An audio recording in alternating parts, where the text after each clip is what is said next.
Part 3 of this series opens up with a scene of Seo and Naksu's meeting in a forest at a young age. Here, Naksu learns about the real identity of Seo being related to the Seo family, and urges him to leave. Back at the present, Seo can be seen standing at the same place, and looking in the direction through which Naksu walked away. Right then, Naksu in the form of BuIIies arrives there and asks Seo about what he is looking at early in the morning. She then shows him the bird she caught for food. Afterward, Seo tries to assist Naksu in cooking but ends up doing a poor job and upsetting Naksu. Though Naksu asks him to stay away, he refuses to stay back and continues helping however he can. Later, while eating, Seo mentions that everyone should learn the art of cooking and wants to learn it from Naksu. Naksu also replies that she will keep teaching a student if they are eager to learn. The master-pupil interaction between the two makes Jang Yuke envious and uncomfortable. He then tries to intervene and states that they belong to a prestigious family and do not need to learn cooking. Back in Songram, Master Lee, Park Jin, and Hyo-yeom talk about the case of the soul shifters, inspecting the two bodies that they've discovered.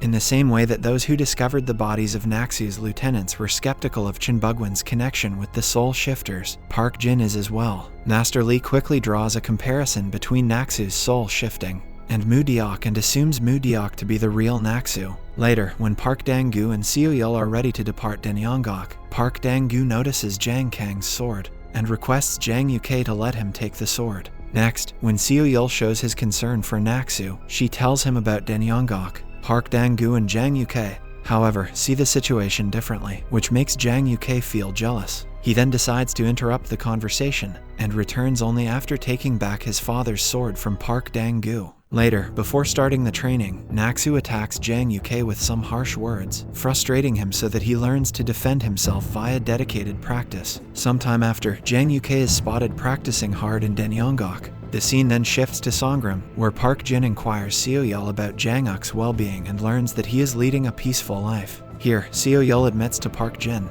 and Hyo-yeom that he had met Naksu when he was younger, but she pushed him away after she discovered his identity. Afterward, he also informs the two that she had shared with him a story about her father, a constellation recorder. This prompts Park Jin to recall a Chinbugwan mage, a constellation recorder who perished at the hands of the four families 20 years prior. During their discussion, Park Jin and Hyo-yeom are able to link Naksu to the mage incident and understand why she kept resentment towards Seo after she found out about his real identity. Meanwhile, in Denyangak, BuIIies discovers Jang Yuke can only defeat the Crown Prince by becoming an expert at tansu, a special fighting technique. She starts his training, but Jang Yuke doubts if he would be able to learn it so soon because one must first master Chisu to learn tansu. He does, however, follow Naksu's instructions and trains. Nevertheless, this results in yet another quarrel between the two, which causes his hand to become red and the energy in his arm to begin to decay. In the next scene, the Crown Prince Go-won observes a different concubine being carried inside the palace. Right then, Jinmu arrives there and uses this opportunity to irritate Go-won against Jang Yuke by mentioning the dread that the monarch and the crown princes have of this prophecy. On the other hand, Master Lee meets with Jang Yuke and Naksu and informs the two about the rumor of Jang Yuke and Jin Cho-young getting married. After hearing this shocking information, Jang Yuke goes straight to visit housekeeper Kim. In another scene, Jin Cho-young hands Park Dang-gu a letter she wrote for Jang Yuke, but as soon as he receives it, he smells something wonderful. She explains to Park Dang-gu that this particular aroma generates the emotion of love. She then notices that the aroma is causing an impact on him and forbids Park Dang-gu from inhaling any more of it. After reaching the city, Naksu and Jang Yuke part ways. Moments later, Naksu is swiftly kidnapped by Chinbugwan citizens, who then deliver her to the Crown Prince. Seeing her, Go-won advises her to make sure that Jang Yuke doesn't attend the battle since he doesn't want to murder him and make the Jang family, or Songram, his enemies. At first, he mocks her, telling her that Jang Yuke would leave her behind after he marries Jin Cho-young, but later considers taking her in as his maid.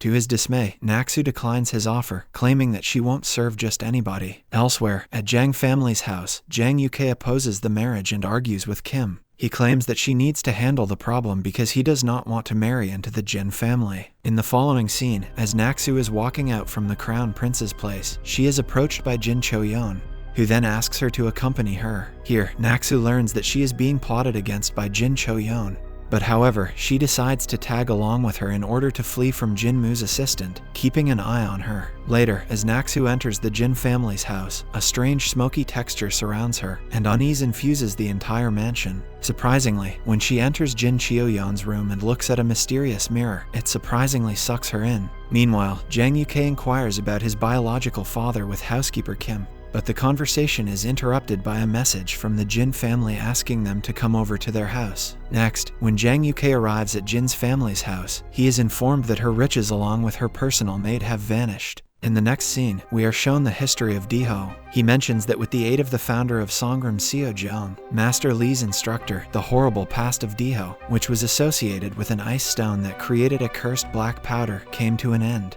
During his voyage, Master Lee can be seen narrating this tale to some young children, showing them a cursed object made from the same black powder. He then crushes the toy while explaining that Jinyaon is home to many such cursed objects, and they need to eliminate them soon. On the other hand, the Crown Prince is still angry and furious because of Naksu's rejection of his proposal of being his maid. He can be seen drinking heavily while thinking about Naksu. Suddenly, to his surprise, Naksu appears in front of him, but this time, he notices something strange in her. He then approaches the girl, confronting her to reveal herself. As soon as Go-won does so, Naksu vanishes, leaving a fracture in the mirror next to them. Seeing this, Go-won realizes that something is fishy and decides to visit Jin's family, not before asking his servants to look for the evil entity. Moments later, Go-won arrives at the Jin family house and finds the family members looking for someone. He then inquires with Jin Cho-yeon's mother and learns that they too are searching for Naksu. Jin Cho-yeon also blames Naksu for breaking her engagement ring, and states that she vanished from the room in which they locked her as a punishment.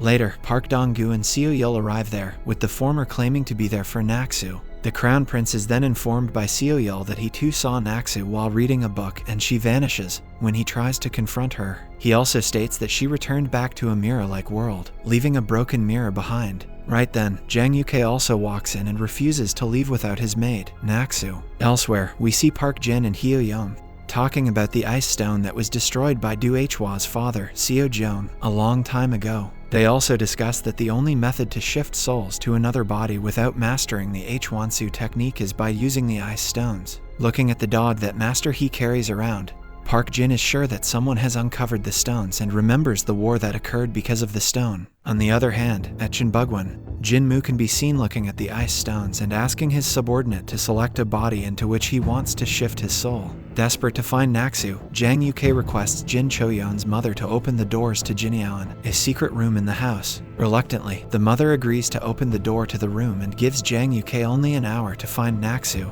Jang Yuke, Seo-yeol, and Go-won enter Jinyeon and begin searching for Naksu. Here, it is revealed that Naksu confronted Jin Cho-yeon about the broken jade Aka ring, but Cho-yeon told her that her mother will not forgive her if she found out about the jade. Hearing this, Naksu walks out of the room and reaches Jinyeon. Surprisingly, as soon as Naksu approaches the door, it opens, letting her in. As a result, Jin Cho-yeon traps her inside Jinyeon, which can only be accessed by Jin family members, and Naksu got sucked into a relic mirror. Next, the trio looks around Jinyeon but fails to find Naksu inside. Soon, 1 hour is about to end and Jang Yuke suggests Go-won and Seo-yeol go outside. After they leave, Jang Yuke sees his reflection in the nearby mirror, and the reflection tries to provoke Jang Yuke to give in to his powers. However, Jang Yuke gains control over the mirror and covers it with a black cloth. As soon as he does so, the mirrors around Naksu start to disintegrate and Jang Yuke can hear her voice. Following this, the two put their hands on the mirror in front of them, causing it to break and releasing Naksu.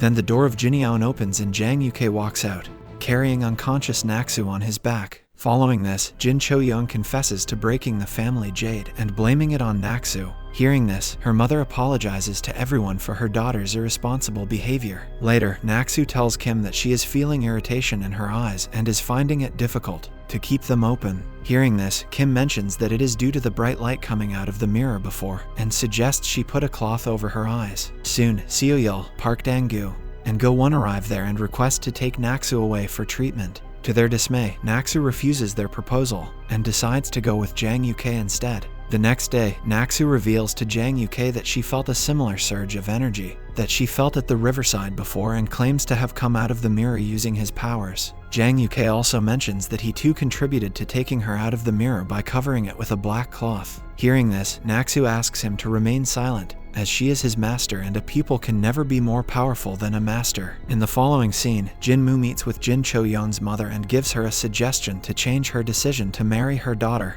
to Jang Yuke. He suggests she consider the crown prince for Jin Choyeon and points out the advantages of doing so. Elsewhere, while Naksu plays the bird-shaped whistle, a parrot flies to her and sits on her shoulder with Seo Yeol looking at her. Next, Jinmu's subordinate Kilju approaches Naksu and calls her by her name, revealing that he is well aware of her soul-shifting technique. He then leaves, not before asking her to bring Jang Yuke to a secret place. At Chenabugwan, Park Jin meets with Jinmu and asks him about a mage named Cho Chung, whom Hyo-yeon believed to be Naksu's father, and also a soul shifter. He then mentions that Cho Chung got out of control while trying to shift souls and killed his family, after which the 4 families intervened to stop him. He then states that Naksu misunderstood the incident and is looking for revenge for her father's death. On the other hand, we see Kilju waiting for Naksu to arrive there with Jang Yuke. He is actually holding the ice stone and is planning to shift his soul into Jang Uk's body. Soon, Naksu arrives there but without Jang Yuke. Seeing this, Kilju attacks Naksu only to be blocked by Jang Yuke. It is then revealed that Naksu informed Jang Yuke about Kilju's plan,